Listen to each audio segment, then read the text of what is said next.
Sorry, Lori. I hit the button, but apparently I didn't actually hit the button. So let's try that again. Welcome to the Beading Dreams Thursday afternoon tutorial. Welcome to the Christmas Panic edition of the Beading Dreams stream. We're going to be doing Christmas Panic projects for the next few stream tutorials. Yes, you see when you hit the button to unmute, it works if you actually like push it down as opposed to just like tapping it. You know, these things, they happen. But anyway, hope everyone is doing great today wherever you are out there in the world. Hope everyone who celebrates Christmas is well on the way to having their Christmas presents done. If you are way more accomplished than me, because I'm definitely, I'm gonna say I've got Christmas presents on my dining room table. And that's it, which is fine, except for the fact that most of my Christmas presents have to go to a different state. So the good thing here is that most of my gifties are adults, and so nobody's particularly married to the fact that they have to have their presents on the actual holiday, which is good, because if I needed to get them to them on the actual holiday, I would have had to, you know, ship them like a week ago. But if you're looking for a really quick and easy last minute holiday present, strung bracelets, strung necklaces, incredibly easy to gift, usually incredibly well received. So today's project is back to basics bead stringing. So this is basically how you can take beads that you have lying around your house and turn them into a holiday gift in practically no time flat. So what do you need to do this? Not a whole lot. You're gonna need beads. Okay, that's the main thing. You're gonna need about 7 inches of beads to make a bracelet, or about 16 inches of beads to make a necklace, 16 to 18. Not everyone, of course, has their preferences as far as what size necklace they like. 16 is kind of your standard short necklace, like this one that's here at the top of my neck mess. Then you go kind of more towards the middle. You're gonna have 17, 18, you know, and then you can go to the lower lengths, which are more like 19 and 20. So obviously you know your gifties way better than I do, so you can make that decision when you're making your pieces. But just as far as standard, like if you were going to get a necklace in a store for someone, your length options would probably be 16, 18, 20, and then usually it skips to like 24, which is going to hit more like here. So you just need enough beads to make whatever you want to make. And again, for bracelets, 7 inches is going to be your standard for a woman. If you are making for somebody who is smaller than average or larger than average, that's the great thing, is you can adjust. So your typical smaller than average bracelet is going to be 6.5 inches. Your typical larger than average is going to be 7.5 to 8 inches. And once again, that's the amazing thing about custom jewelry, is you don't have to be set in those you know, kind of codified measurements that you'll find in the store. But you know, on the converse, if you're making something for, say, your work Secret Santa, and you have no idea what size they are, then, you know, 7 inches is a good size for a bracelet, 18 inches is a good size, 16 to 18 is a good size for a necklace. So you need enough beads to make whatever length you have decided. I'm going to be doing a 7-inch bracelet today. Alright, other supplies that are necessary. You're going to need some kind of stringing material. No, we don't need a heather cam. There we go. Some kind of stringing material. So I'm always a fan of 49 strand stainless steel stringing cable. There are several brands out there that you can get. Beading is a great brand.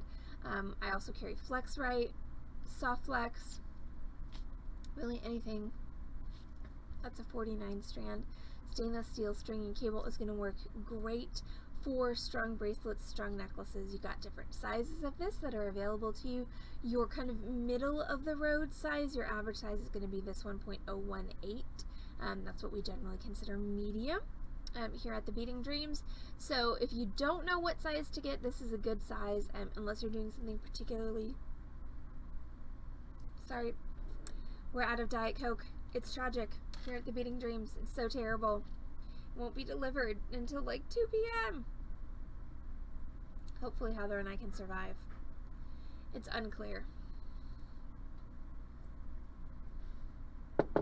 But we're doing our best.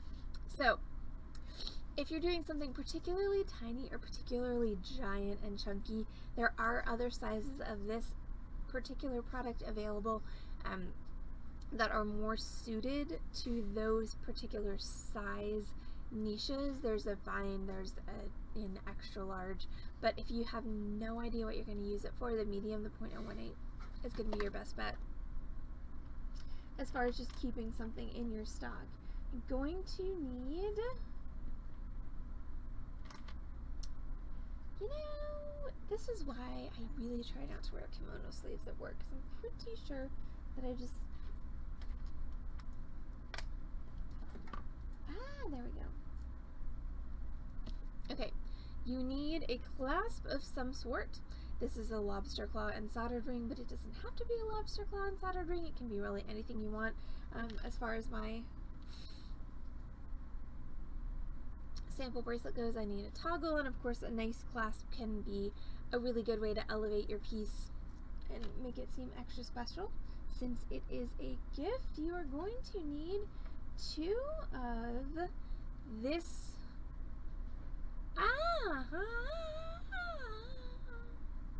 Sorry y'all, Lori just told me what the weather was in Canada, and now I think I'm going to curl up in a ball, because wow,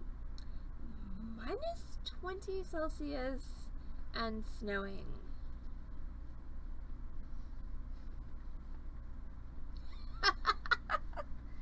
Sorry, Heather just walked by carrying like the entire world in her arms.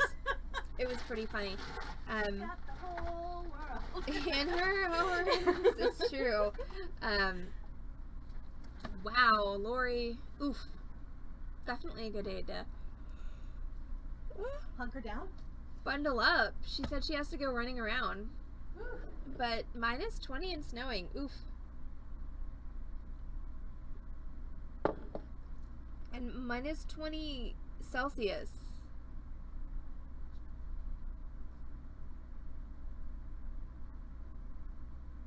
God, weather lately is so freaking weird because, you know, climate change is a thing. It was raining in Wisconsin like 3 days ago, which is the pinnacle of abnormal for this time of year. Okay, as far as other things you're going to need for this, you're going to need 2 of these guys. These are crimp beads. Okay, bye.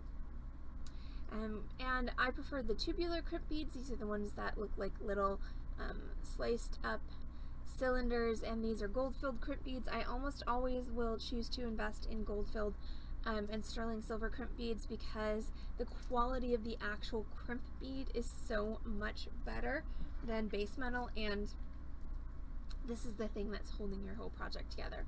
And then as far as optional components go, you can add charms, accent beads, whatever you want. I'm going to use this cool Evil Eye cubic zirconia pave charm. So that, you know, all the design elements, that's all just optional. That's all whatever, you know, whatever floats your boat, whatever you think is going to float the boat of the person to whom you're giving this. Could you toss me a bead stopper before you leave? Mm-hmm. I swear there was at some point. Oh, never mind. Got one. Okay. Though if you still want to throw a bead stopper at me in retaliation for all the things I threw at you last night, you can. I'm good. Because I do deserve it. Anybody who was on the sales stream last night, I unfortunately threw several things at Heather. In the name of science, I was experimenting with trajectories. Yeah. The best I can say about that is she did not report me to any kind of agency for throwing items at her. And she did receive an apology for my behavior. Also, don't forget that tonight is Torch Thursday, so we are going to be doing our Torch Thursday stream tonight. That's going to be this bezel and tube set ring, and we are going to also, hey Pam, we're going to be following that up at 7:30 with the unboxing of our shaker and spoon cocktail subscription box. I'm very excited about shaker and spoon. It's been sitting here since Saturday and I haven't looked in it, and it's like driving me insane.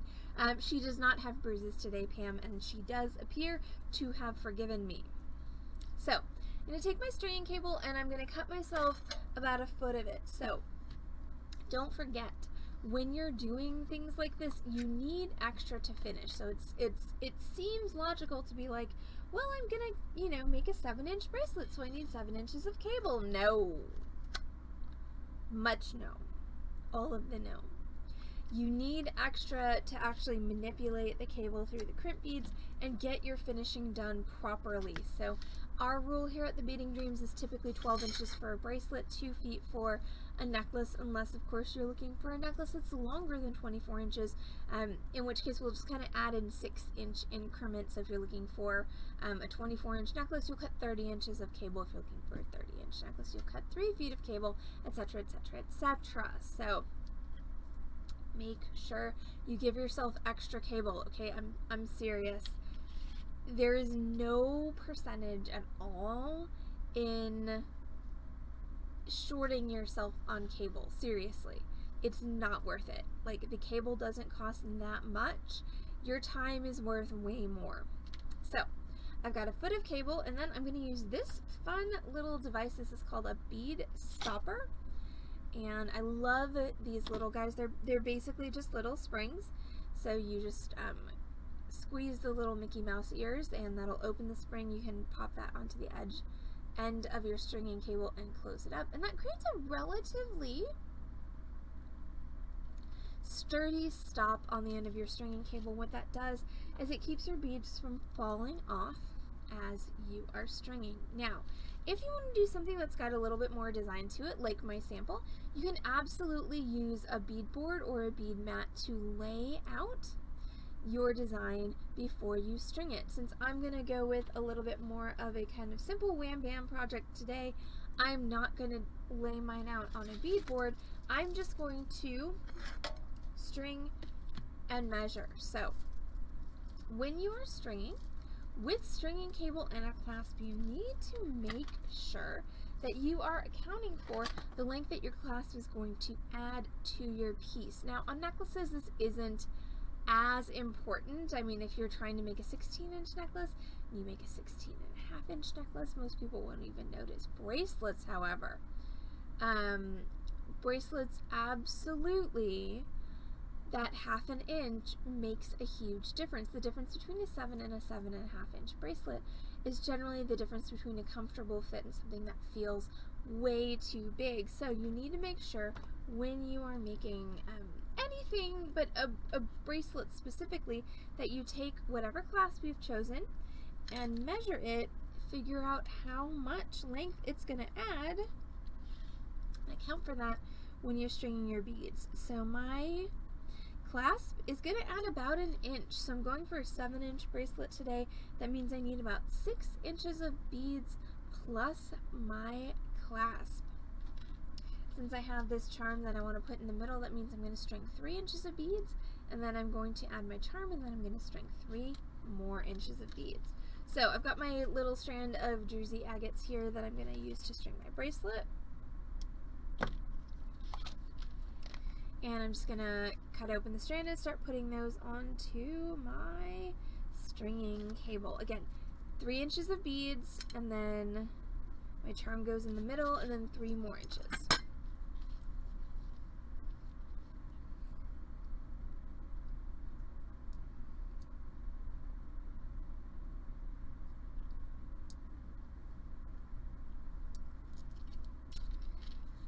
So while I'm stringing, don't forget, this evening is Torch Thursday. Yes, we are going to be doing our bezel set and tube set ring this evening, and then we are going to be following up that Torch Thursday stream with the unboxing of our shaker and spoon cocktail subscription box. So it is a triple stream Thursday here on the Beading Dreams channel.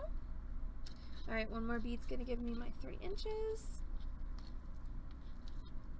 And then after stream number 3, I think I'm going to go home and collapse, because 3 streams in one day is a lot. It's a lot of streaming. Okay, so I have my 3 inches, and then I put my charm on. Now, again, I don't have any clasp or anything on. I just have my bead stopper on the end of my cable. And then 2, 6, 8, 10. I'm just going to mirror that on the other side. So I'm going to put the same number of beads on the second side as I did on the first, which in this case is going to be 10. Now, bracelets with the clasp are not like stretchy bracelets where there's no beginning and no end, okay? On stretchy bracelets, you can fudge things a little bit because you are usually going to be hiding the knot in one of the beads or under the charm or something like that, so you don't have to pay quite as much attention to symmetry when you're doing stretchy bracelets. When you're doing bracelets with a clasp, there is definitely a beginning, a middle, and an end to this, so, you know, don't let your Christmas brain take over and lead you astray in this. It definitely, you have to pay attention. So I've got an equal number of beads on either side of my charm, like so, and that's too long. That's 6.5 inches. Okay, that's more beads than I want on this. This is why bead stoppers are great, because what I can do, since I've got a few more beads on here than I want, is I can just take one off this side and then open up my bead stopper, attach it to this side instead, and take a bead off this side. Now, I will say that I'm speaking from experience here when I say make sure, for your own sake, that there's always a stopper on one end of your project, because invariably, if there isn't, you will pick it up and beads will go everywhere. So now it's time to finish. It really is that simple. And that's why I say, like, this is, if you're just like panicked for holiday presents,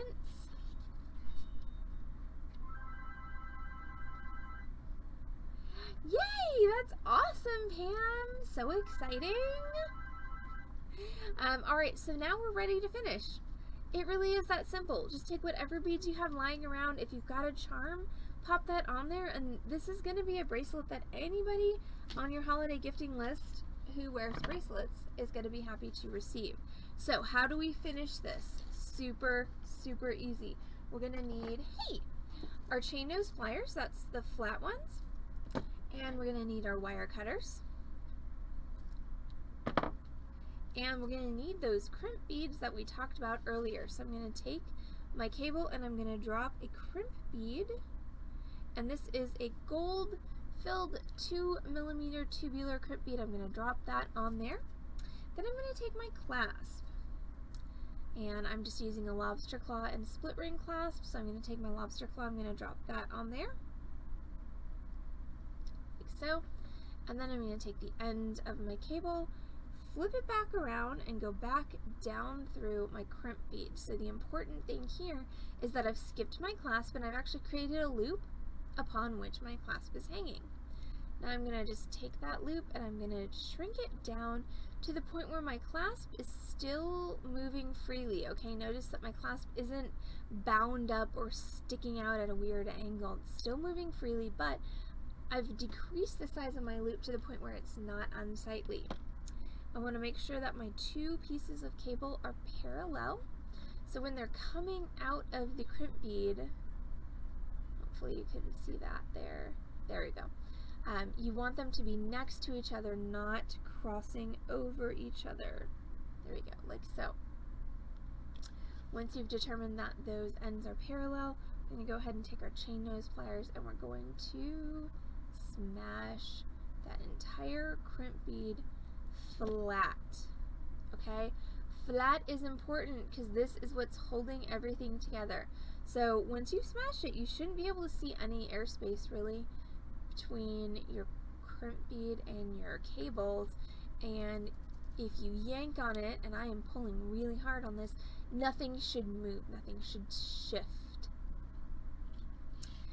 Once you crimped, you're going to take your wire cutters, and this is something that actually I just had a conversation with a friend with the other day. I always will take this tail and I'll cut it off right at my crimp bead, like so. Now, some people like to take that little tail, string it back down through their beads, which is fine, but here's the problem that develops with that over time, is that your stringing cable will actually stretch. As you wear it, over time your stringing cable is going to stretch a bit. It's inevitable. It's just what happens. It's a combination of the weight of the beads and just the wear and tear on it from being worn. Once your stringing cable stretches out after you've had your piece for a few years, your beads are going to start moving back and forth, just a little bit, not a lot. But what's going to happen is if you've taken that cable tail, put it back down through this bead, the movement of the beads back and forth is going to slowly work that tail out of that bead, and eventually it's going to stab you or the person to whom you have given it or sold it in the back of the neck.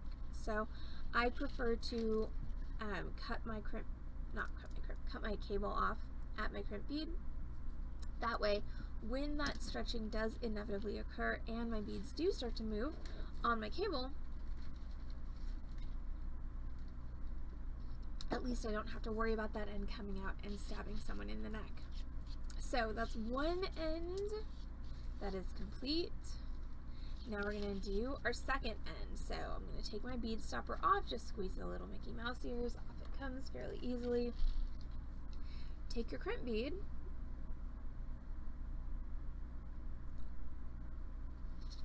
drop that onto your stringing cable, take your ring, in this case I've got a split ring, you could also use a soldered ring, drop that onto your stringing cable.